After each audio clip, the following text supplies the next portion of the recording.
January 1st, 2026. It's a new day. It's a new opportunity.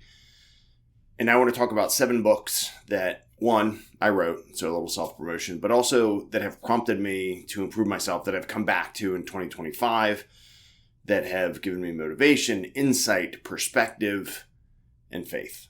And so the first one is the stability equation. I put this book out last year, and it's really a combination of the pillars, 7 pillars of ownership, mindfulness, movement, boundaries, connection, sleep, and faith that I found helpful to help push me, build me, pull me through a tough time in my life. And I highly recommend it. It's a quick read. Of course, I wrote it, so I'm biased. But it contains elements of the other books I'm going to talk about.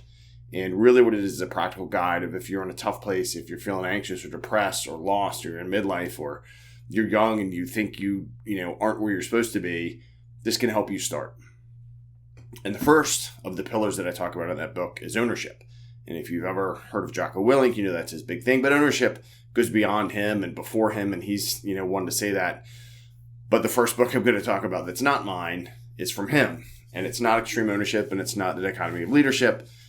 It's the field manual. Discipline equals freedom field manual. Because the first thing you have to develop is the discipline to get up each day, to get some exercise, to keep going when you don't feel like you want to. And what this book does and what it's done for me, and particularly the audio version, so I recommend that on Spotify or wherever you listen to those, is this is the friend that is going to know BS you on getting up and not eating like crap and maybe not overindulging in the foods and the alcohol and whatever else it is. And it's got practical workouts and things like that.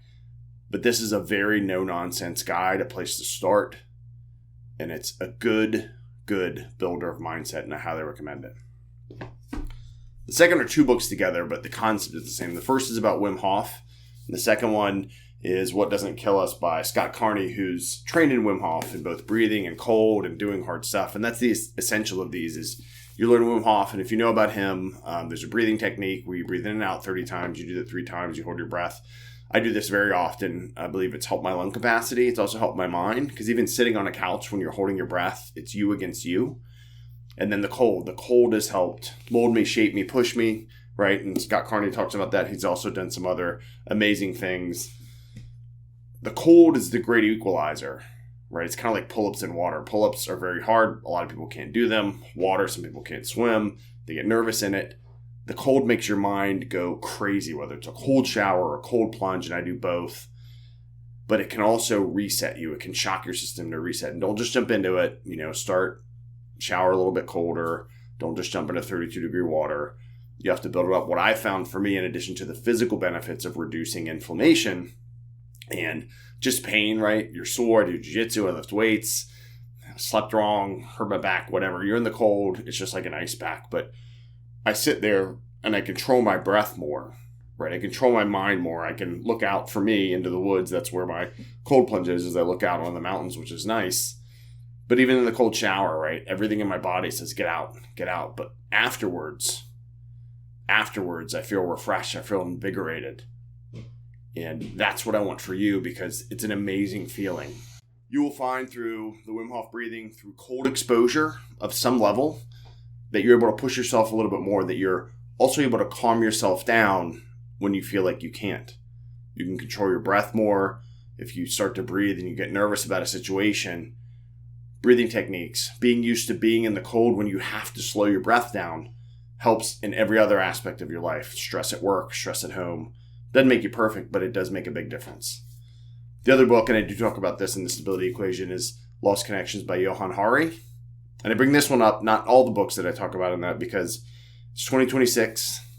We're remote, we're hybrid, we're online, we're in person less, but human connections matter. And we can have human connections, right, at a distance and things like that. But a big thing of what Johan Hari talks about is folks that say they are chronically depressed or act chronically depressed or just accept that they're chronically depressed or have depression or whatever variation of the word you want to talk about. It's because they isolate themselves largely. They don't have a purpose. They're not connected to their community, right? But he proves and he shows, right, at least his theories and what I believe in it, and he does it in a very good way, is that if we stay connected and we don't accept where we are, and we don't accept the pills over skills, we reverse that and develop skills over pills, right? Because people are depressed or anxious and doctors go, here you go, take this, right? Now you take more and take more. But we need to build ourselves up a bit. So taking that ownership and putting ourselves through some hard things and finding connections we didn't have, whether it's with people you already know, you don't know, that you want to get to know. Real connections, not faux ones. Doesn't matter how many followers, how many people you're connected with. Who are the people you would actually hang out with that you're connected with? That, I think, is the big thing to consider when we connect online. This book I've read 4 times, and it's Man's Search for Meaning by Viktor Frankl. And this, above all books, gives me the perspective in life when I'm having a hard time, or I think it's, woe is me, my life is so hard. Because I always think about one part in the book where Frankl is working with a work crew of captured, interned Jews in a concentration camp with Nazis standing over them, and it's freezing cold. They don't have winter outfits, but they're there to survive, and they push through, and they know someone's there, and if they slow down, they'll get shot or beat. And to me, that's an ultimate perspective on how hard is my life when I'm in this heated house. I'm on the internet, right? When I complain of how hard it is, my paycheck shows up on time, my food is here. If you're facing those issues, then your perspective is certainly different than mine. We all have different perspectives. We're in different places in life.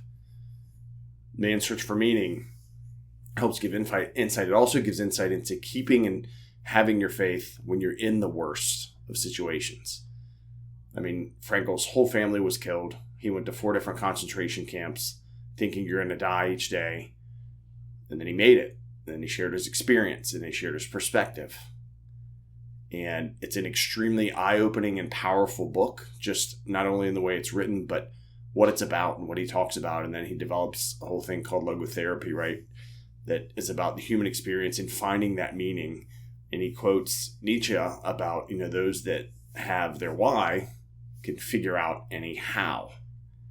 And that's a key.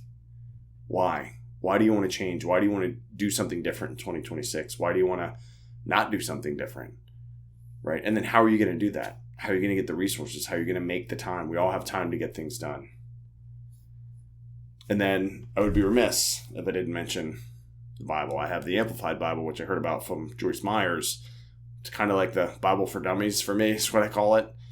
Because if you've started to read the Bible like I did, like straight from the front, it's very hard to read. It's very confusing. You don't know what's happening. So what I found and what is very helpful for my faith, not just a religion I, ascribe to, is to think about what's the problem I'm facing and then look up, what part of the book of the Bible addresses that. And it's amazing how helpful the words are. It's, one of the pillars that I talk about in the stability equation is meditation. It really is a meditation when you read through this book and read specific Psalms or Proverbs or, different books from the different disciples or other folks in the Bible. And it's an amazing book. So I highly recommend the Discipline Equals Freedom Field Manual from Jocko Willink, the Wim Hof Method from Wim Hof, What Doesn't Kill Us by Scott Carney, Lost Connections by Johann Hari, Man's Search for Meaning by Viktor Frankl, and then the Bible. I have the Amplified Holy Bible large print because my eyes are getting a little bit older.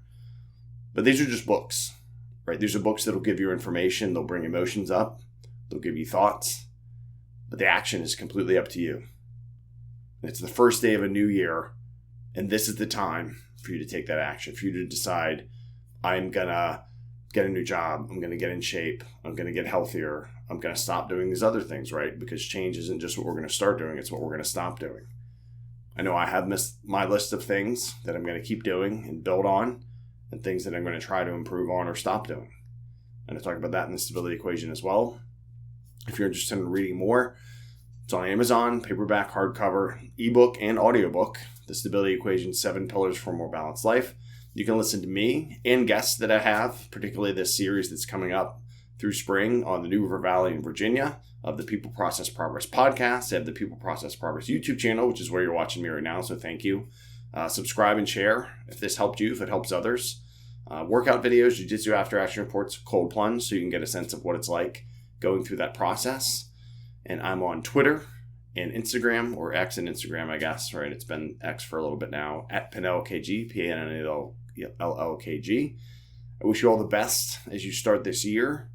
Remember, each day, to get up, give thanks, get after it. And I wish you all Godspeed.